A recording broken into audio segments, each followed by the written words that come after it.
بسم اللہ الرحمن الرحیم۔ السلام علیکم۔ یہ کہانی سعودی ہارٹ سرجن ڈاکٹر خالد الجبیر نے اپنے ایک لیکچر میں بیان کی ہے۔ وہ کہتے ہیں یہ منگل کا دن تھا کہ جب میں نے ایک 2.5 سالہ بچے کے دل کا آپریشن کیا۔ اگلے دن یعنی بدھ کو اس کی حالت تسلی بخش تھی، مگر جمعرات کو دن کے 11 بجے ایک نرس نے مجھے اطلاع دی کہ بچے کے دل کی حرکت بند ہو گئی ہے۔ میں وارڈ کی طرف بھاگا اور پورے 45 منٹ تک دل کا مساج کیا۔ اس پورے عرصے میں دل کی حرکت بند تھی، لیکن اللہ کی قدرت کہ 45 منٹ کے بعد دل نے پھر دھڑکنا شروع کر دیا۔ میں نے سوچا بچے کے والدین کو اس صورتحال کی اطلاع دینی چاہیے۔ میں اس کے باپ کی تلاش میں نکلا، وہ تو نہ ملا لیکن اس کی والدہ مل گئی۔ میں نے اسے ساری صورتحال بتائی اور بتایا کہ حرکت قلب کا رکنا اصل میں بچے کے گلے میں خون کے جاری ہونے کی وجہ سے ہے، اور یہ خون کیوں جاری ہوا ہے اس کی وجہ ابھی ہم نہیں جان سکے، لیکن میرا خیال ہے کہ اس کے دماغ کی موت واقع ہو گئی ہے۔ میرا خیال تھا کہ یہ سنتے ہی وہ خاتون چیخے چلائے گی، مگر میری حیرت کی انتہا نہ رہی کہ جب اس نے الحمدللہ کہہ کر سر جھکا لیا۔ 10 دنوں کے بعد بچے نے چلنا پھرنا شروع کر دیا۔ ہم سب بہت خوش تھے کہ اس کا دماغ بھی بالکل صحیح کام کر رہا تھا، لیکن 12 دنوں کے بعد بچے کے دل کی حرکت پھر رک گئی، اور اس کی وجہ وہی گلے میں خون کا جاری ہونا تھا۔ اس بار ہم نے پھر 45 منٹ مساج کیا، مگر بے سود، دل کی حرکت بند کی بند رہی۔ میں نے پھر اس کی ماں کو اطلاع دی اور کہا اب کوئی امید نہیں۔ ماں نے یہ الفاظ پورے صبر اور تحمل سے سنے اور کہا الحمدللہ۔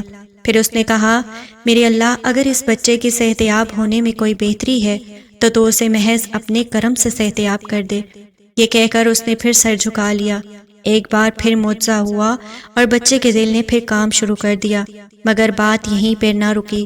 6 ماہ میں بچے کو اس طرح کے 6 اٹیک ہوئے کہ اس کا دل دھڑکنا بند کر دیتا۔ آخر 6 ماہ بعد ایک اور فزیشین بچے کے گلے میں ہونے والی بلیڈنگ روکنے میں کامیاب ہوئے تو ساتھ ہی دل کی حالت بھی سنبھلی۔ اب بچہ تیزی سے صحتیاب ہو رہا تھا کہ ہمیں ایک نئی مصیبت نے آن لیا۔ اس کے دماغ میں ایک رسولی بننا شروع ہوگی، اور یہ ایسی رسولی تھی کہ اس طرح کی رسولی میں نے پہلے کبھی نہیں دیکھی تھی۔ میں نے ایک بار پھر اس کی والدہ کو اطلاع دی، لیکن وہ اس بار بھی الحمدللہ کہہ کر چل دی اور میں اسے دیکھتا رہ گیا۔ ہم نے بچے کو فوری طور پر دماغ کے سرجیکل وارڈ میں منتقل کیا۔ الحمدللہ کہ 3 ہفتوں کے علاج سے وہ کافی حد تک بہتر ہو گیا تھا، لیکن چلنے پھرنے کے قابل پھر بھی نہ تھا۔ ابھی 2 ہفتے گزرے تھے کہ اسے 106 ڈگری بخار نے آن لیا۔ اس بخار کی وجہ سے بلڈ پوائزننگ ہو گئی تھی۔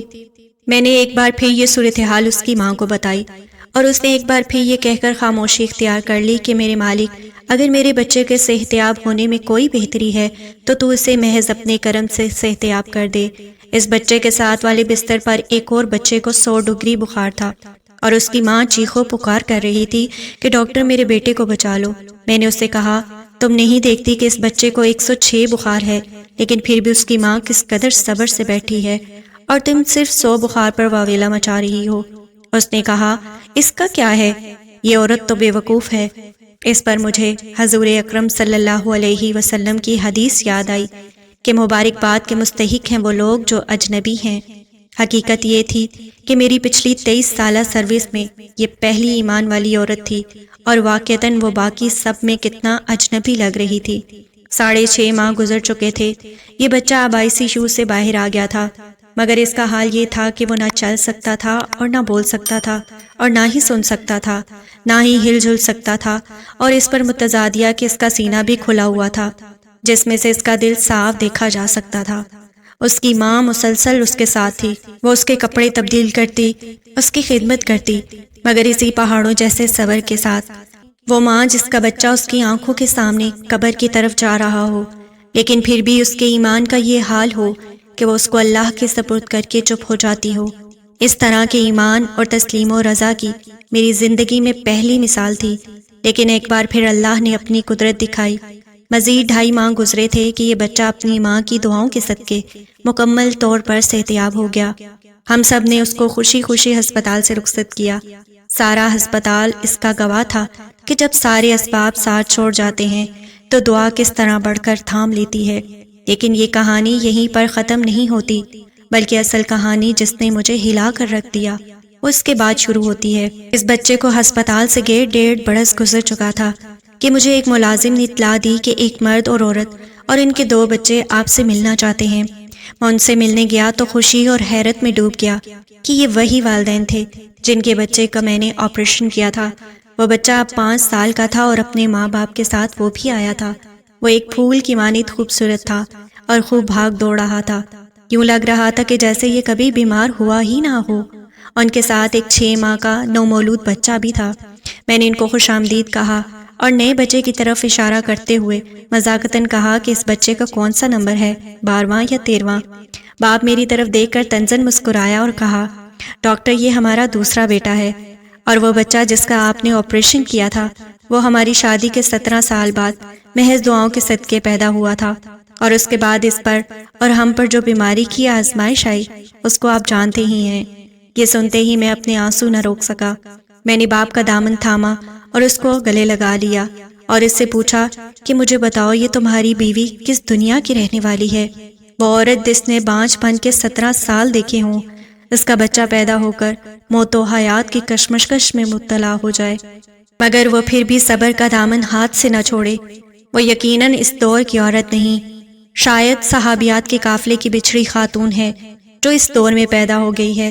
اس مرد نے کہا، ڈاکٹر صاحب میری بیوی کی کوکھ جتنی بانجھ تھی اس کا دل ایمان سے اسی قدر زرخیز تھا اور ہے۔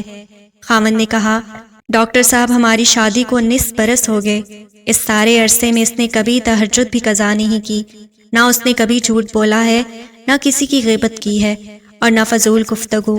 میں جب بھی گھر لوٹتا ہوں تو وہ میرا بہت خوشی سے استقبال کرتی ہے اور مجھے پیار اور دعاؤں کے ڈھیروں تحفے دیتی ہے۔ اس کی زبان ہر وقت اللہ کے ذکر سے معمور رہتی ہے اور وہ نیکی، شکر اور صبر کا مجسمہ ہے۔ اور ڈاکٹر صاحب سچ تو یہ ہے کہ میں اس کے تقوی اور نیکی کے سامنے جب خود کو دیکھتا ہوں تو شرم سے پانی پانی ہو جاتا ہوں، اور کتنی ہی بار ایسا ہوتا ہے کہ میری نگاہیں اس کے سامنے جھکی کی جھکی رہ جاتی ہیں اور میں ان کو اوپر نہیں اٹھا سکتا۔ ڈاکٹر خالد کی بیان کردہ کہانی تو یہاں ختم ہو جاتی ہے، لیکن اپنے پیچھے ایک ایسا سوال چھوڑ جاتی ہے جس کا جواب سوچنا ہر اس شخص کے ذمہ ہے جو خود کو مسلمان کہتا ہے، اور وہ سوال یہ ہے کہ کیا محض مسلمانوں جیسا نام رکھنے سے کوئی مرد حقیقت میں مسلمان مرد یا کوئی عورت حقیقت میں مسلمان عورت بن سکتی ہے؟ اور یہ کہ مسلمان ہونا نام کا معاملہ ہے یا صفات و کردار کا؟ اور یہ کہ کل قیامت کو اگر اللہ نے ہمارے ایمانوں کو اس عورت کے ایمان کی کسوٹی پر جانچ لیا تو ہمارے ایمان میں کتنا کھوٹ نکلے گا، اور کیا کھوٹے ایمان والے بھی جنت میں جا سکتے ہیں؟